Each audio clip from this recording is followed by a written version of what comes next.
जय हिंद दोस्तों। आज हम लोग प्रैक्टिस सेट नंबर 3 सॉल्व करेंगे। बहुत ही इंपॉर्टेंट क्वेश्चन है। UP police constable, SI, SSC, CHSL अन्य एग्जाम के लिए। तो आइए देखते हैं सवाल नंबर 1। यहाँ सवाल में कहा गया है 8 संख्याएं। अगर 8 संख्याओं का जो औसत है, ये औसत यहाँ 27 है और हर संख्या में हमने 8 से मल्टीप्लाई किया है। दोस्तों, यदि हर नंबर में हर किसी नंबर से मल्टीप्लाई किया जाए तो हमारा औसत भी उतने ही गुना हो जाता है। अगर हर संख्या में हमने 8 से गुणा किया है तो हमारा औसत भी पहले से 8 गुना हो जाएगा। 8 7 56, 5 8 दूनी की 16, 16 5 21 और हमारा आंसर आएगा 216। हाँ दोस्तों, मैं इसकी डिटेल की बात करूं। मैं यहाँ पर डिटेल की बात करूं तो आप यहाँ देख सकते हैं।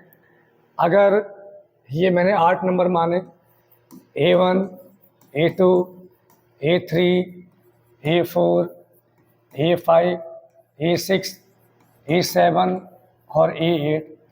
अब मैं इसका औसत निकालूंगा। औसत वैल्यू होती है, हमारी औसत वैल्यू होती है सभी का योग और बटे संख्या। जब मैं यहाँ पे सभी का योग करूँगा, यहाँ पे मैं सभी का मैंने 1 से लेके 8 तक का योग कर दिया और मैंने यहाँ पे 8 से भाग दे दिया। ये आ गया औसत और यही किसके बराबर है? यही हमारा 27 के बराबर है। दोस्तों, अब हर नंबर में हमें 8 से गुणा करना है। हमें यहाँ भी इस पक्ष में भी 8 से गुणा करेंगे और यहाँ भी 8 से गुणा करेंगे। तो दोस्तों, हर नंबर में यहाँ पे 8 से गुणा हो गया, जहाँ औसत में भी 8 से गुणा हो गया। तो ये इसका डिटेल रहा। यानी कॉन्सेप्ट ये है, अगर हर नंबर में हमने किसी नंबर से मल्टीप्लाई किया है, अगर हर नंबर में हमने k से मल्टीप्लाई किया है, तो जो हमारा नया औसत है, हमारा नया औसत भी पहले का k गुना हो जाएगा। अब दूसरे क्वेश्चन पे आते हैं। दोस्तों, यहाँ सवाल में कहा है ये अंकित मूल्य हमारा 3600 रुपये है। 10% का छूट देने पर 8% का लाभ होता है। दोस्तों, ये बात हम जानते हैं। ये अंकित मूल्य पर हम डिस्काउंट देंगे तो बनेगा हमारा विक्रय मूल्य, यानी सेलिंग प्राइस बनेगा। ठीक, और जो कॉस्ट प्राइस है, क्रय मूल्य है। क्रय मूल्य पे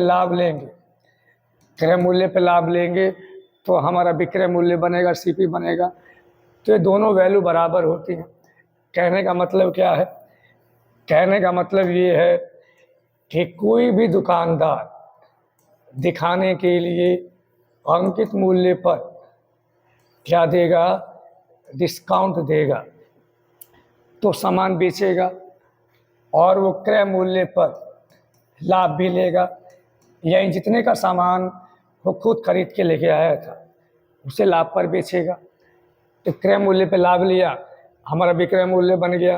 अंकित मूल्य पे डिस्काउंट दिया, हमारा विक्रय मूल्य बन गया। हम दोनों को बराबर कर सकते हैं। तो दोस्तों, अब इसी कॉन्सेप्ट के माध्यम से हम यहाँ पर देखते हैं, ये हमारा अंकित मूल्य है और इसी पे 10 का डिस्काउंट मिला है तो 90% पे बेचा होगा। ये आ गया विक्रय मूल्य। क्रय मूल्य निकालना है। क्रय मूल्य पर 8 का लाभ हो रहा है। ये 108/100 किया, ये भी विक्रय मूल्य बन गया। दोनों हमारा विक्रय मूल्य है, हमने दोनों को बराबर किया। 100 से 100 कैंसिल और यहाँ ये वैल्यू 12 से 9 बार और ये 12 3 36 और ये 9 से ये 10 बार। तो यहाँ से दोस्तों हमारा क्रय मूल्य कितना आ गया? हमारा क्रय मूल्य आ गया 3000 रुपये और ये आपका आंसर है। बहुत ही सिंपल क्वेश्चन। अगले क्वेश्चन पे आते हैं। यहाँ दोस्तों कहा गया है एक पिता पत्नी की औसत आयु विवाह के समय 23 वर्ष थी। 5 वर्ष बाद उनका एक बच्चा पैदा हुआ। जिस समय बच्चे का जन्म हुआ उस समय तीनों सदस्यों की औसत आयु कितनी थी? दोस्तों यहाँ सवाल समझने का ये है, औसत बराबर क्या होता है? तो औसत बराबर पदों का योग, औसत बराबर पदों का योग और बटे पदों की संख्या होती है। अब दोस्तों ये बात हमें समझना है, यहाँ सवाल में क्या पूछा है? यहाँ सवाल में जब बच्चा पैदा हुआ हम उस समय औसत निकालना है। तो दोस्तों उसी समय के हम यहाँ पदों का योग ले लेंगे। अब यहाँ बात समझिएगा, ये पिता और पत्नी की औसत आयु विवाह के समय, अब विवाह के समय आयु का योग औसत गुणे संख्या, पति पत्नी की संख्या 2 हो गई, औसत 23 दिया है। तो यहाँ शादी के समय ये दोनों का योग आ गया, औसत गुणे संख्या।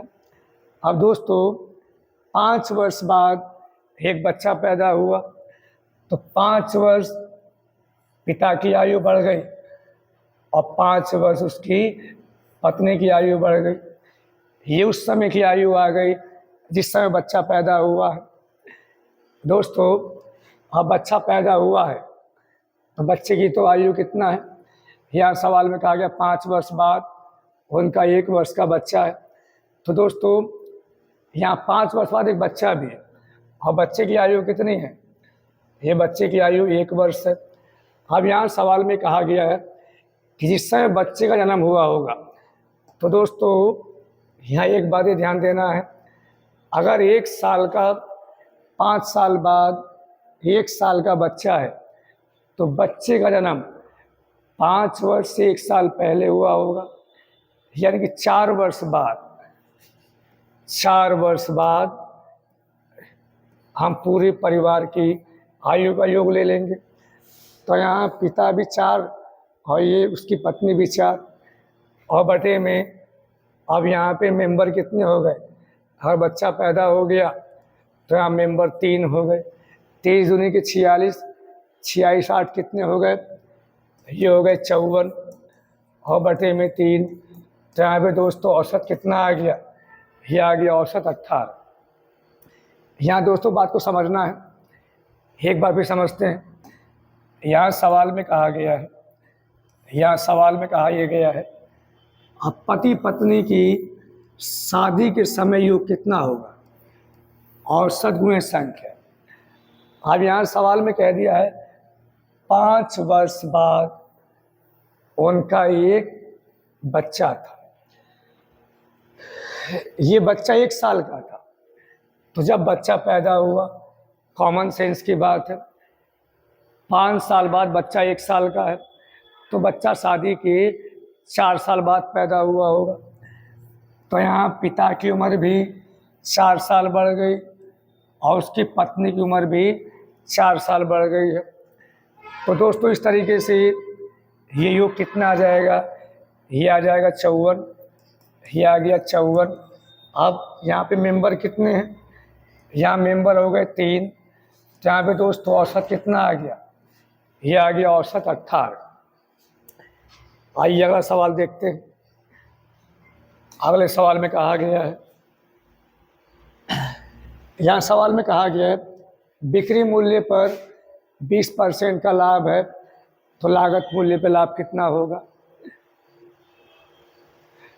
यहाँ दोस्तों यहाँ हमने मान लिया अगर बिक्री मूल्य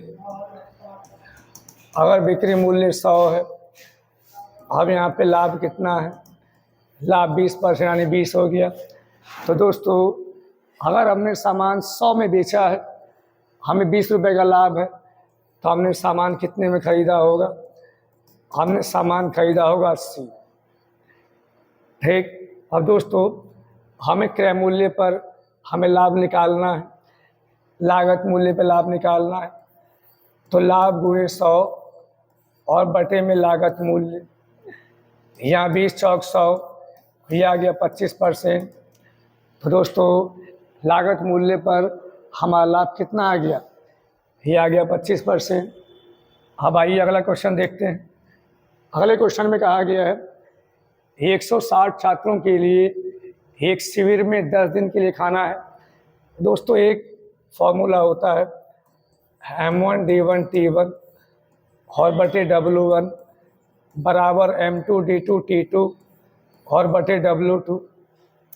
M1 पहले वाले आदमी या मशीन जो भी है, T1 पहले वाले दिन, T1 पहले वाला समय, W1 पहले वाला काम, M2 बाद वाले आदमी या दिन, आदमी या मशीन, D2 बाद वाले दिन, T2 बाद वाला समय, W2 बाद वाला काम। अब दोस्तों यहाँ पे कहा गया है अब यहाँ 160 आदमी हैं और यहाँ समय 10 दिन है, काम नहीं दिया छोड़ देंगे। फिर बोला गया यदि 40 छात्र और आते, अब यहाँ छात्रों की संख्या कितनी हो गई, या 40 और आ गए, यहाँ छात्र हो गए 200, हमें दिन निकालना है। ये दोस्तों यहाँ से हमारे दिन कितने आ गए, 8 आ गए। बहुत ही आसान क्वेश्चन एग्जाम में पूछे गए हैं। अगला क्वेश्चन यहाँ दोस्तों सवाल में कहा गया है 3 नल ABC एक ओवरहेड टैंक को क्रमशः 4, 6 और 12 घंटे में भर सकते हैं। यदि तीनों नल एक साथ खोल दिए जाएं तो टैंक को भरने में कितना समय लगेगा। दोस्तों ये हमारा पहला नल है, ये दूसरा है और ये तीसरा है। यहाँ क्वेश्चन में बिल्कुल स्पष्ट कह दिया गया है ये जो पहला नल है ये 4 घंटे में, दूसरा 6 घंटे में और ये तीसरा 12 घंटे में ये भर सकता है। यहाँ दोस्तों जो टोटल हम काम मानेंगे या टोटल पानी मानेंगे टैंक में, वो इनका एलसीएम ले लेंगे। 4, 6, 12 इनका एलसीएम हो गया 12, ये हमारा कुल काम बन जाएगा, टोटल पानी भर बन जाएगा टैंक का। अब यहाँ ये नल की क्षमता 4 में 12 तो 1 में कितना, यहाँ 1 घंटे में आ गया 3, यहाँ 1 घंटे में 2, ये आ गया 1, ये आ गई इनकी क्षमता, ये आ गई इनकी क्षमता। अगर तीनों एक साथ काम करें, अब ये तीनों 1 घंटे में कितना काम करते हैं, 3 2 5 1 6, तो 12 काम करने में कितना समय लेंगे, टोटल काम बटे क्षमता से भाग देंगे, तो यहाँ पे आंसर कितना आ जाएगा, यहाँ पे आंसर आएगा 2 घंटा। अगर तीनों नल एक साथ खोल दिए जाएं तो 2 घंटे में पूरा काम हो जाएगा। अब दोस्तों अगला सवाल, यहाँ सवाल में कहा गया है एक ठोस गोलाकार तांबे की बॉल को जिसका व्यास 14 सेंटीमीटर है, गोलाकार 14 सेंटीमीटर बराबर व्यास वाले तार में बदला जाता है, तार की लंबाई क्या होगी। दोस्तों अगर एक चीज़ को पिघला के हम दूसरी चीज़ बनाते हैं तो दोनों के आयतन बराबर होते हैं। यहाँ गोले का आयतन 4/3 पाई आर घन, ये किसके बराबर होगा, तार एक बेलन होता है दोस्तों, गोला हो गया, जो तार होता है, तार की शेप वास्तव में एक बेलन की शेप होती है। ये हमारा तार हो गया, तार वास्तव में एक बेलनाकार शेप में होता है। अब यहाँ दोस्तों हमने एक चीज़ से दूसरी बनाई है, दोनों के आयतन बराबर करेंगे। यहाँ गोले का आयतन 4/3 पाई आर घन और यहाँ तार का आयतन पाई आर स्क्वायर एच। यहाँ दोस्तों पाई से पाई कैंसिल हो गया। अब यहाँ 4/3। अब ये जो बॉल है, जो गोला है, गोले का व्यास 14 है, तो यहाँ रेडियस 7 हो गई, हमने 7 का घन किया बराबर। यहाँ देखिए तार का व्यास भी 14 है, तार की रेडियस 7 हो गई, यहाँ 7 का वर्ग, हमें तार की लंबाई यानी कि h निकालना है। दोस्तों इस 7 कैंसिल हो गया, यहाँ से h कितना आ गया, ये आ गया 28/3, तो ये तार की लंबाई होगी। अगला क्वेश्चन देखते हैं दोस्तों। यहाँ सवाल में कहा गया है 475 रुपये के अंकित मूल्य पर एक यहाँ 15% की छूट दी गई है, हमें केवल छूट निकालनी है। बहुत ही सिंपल क्वेश्चन है। 475 पे हमें छूट मिली है 15 की, केवल छूट निकालना है। केवल यहाँ 15% की वैल्यू हम यहाँ निकाल देंगे। यहाँ दोस्तों 15 पंजे 75 आ गया 7, 15 सत्ते 105, 7 112 11, 15 चौका 60 11 71, 2 अंक पे पॉइंट आ गया। तो दोस्तों ये हमारा डिस्काउंट आ गया, ये छूट आ गया है। अगला क्वेश्चन देखते हैं दोस्तों। यहाँ सवाल में कहा गया है 120 मीटर लंबी ट्रेन एक खंभे को पार करने में 6 सेकंड का समय लेती है, ट्रेन की चाल कितनी होगी? दोस्तों ये बात हम जानते हैं, जब कोई ट्रेन किसी खंभे को पार करे या व्यक्ति को पार करे, उस केस में जो दूरी होगी, वो दूरी क्या होगी? वो दूरी ट्रेन की लंबाई होती है। हर कोई ट्रेन किसी व्यक्ति को पार करे, किसी खंभे को पार करे, तो वहाँ जो दूरी होगी वो दूरी ट्रेन की लंबाई होती है। अब हमें यहाँ पे चाल निकालना है। चाल बराबर दूरी बटे समय होता है। यहाँ दोस्तों दूरी कितनी है? यहाँ दूरी ट्रेन की लंबाई हो गई और बटे में समय, यहाँ समय 6 है। तो दोस्तों हमारी चाल बन गई 20 मीटर प्रति सेकंड। और इसी चाल को हम यदि किलोमीटर प्रति घंटा में बनाएं तो हम यहाँ पे 18/5 से गुणा कर लेंगे। तो दोस्तों ये चाल हमारी बन गई 18 किलोमीटर, वो 2872 किलोमीटर प्रति घंटा। और ये हमारा आंसर है। अगला क्वेश्चन, यहाँ सवाल में कहा गया है 400 लीटर तेल के एक कंटेनर में रिसाव हुआ है और 8% का नुकसान हो गया है, तो कितना तेल बचा होगा? दोस्तों अब यहाँ पे कितना बचा होगा? अगर 8% का नुकसान हो गया, अगर 8% का यहाँ नुकसान हुआ है, तो हमें टोटल का 92% ये बचा होगा। तो यहाँ पे दोस्तों 4 दूनी की 8, 4 9 36, 368 लीटर तेल यहाँ बचा होगा। बहुत ही सिंपल क्वेश्चन थे, और ये सभी क्वेश्चन हमारे एग्ज़ाम में कहीं ना कहीं पूछे गए हैं। इन पे आप लोग अभ्यास करेंगे, ठीक। और अब कब मिलते हैं? जय हिंद, जय भारत।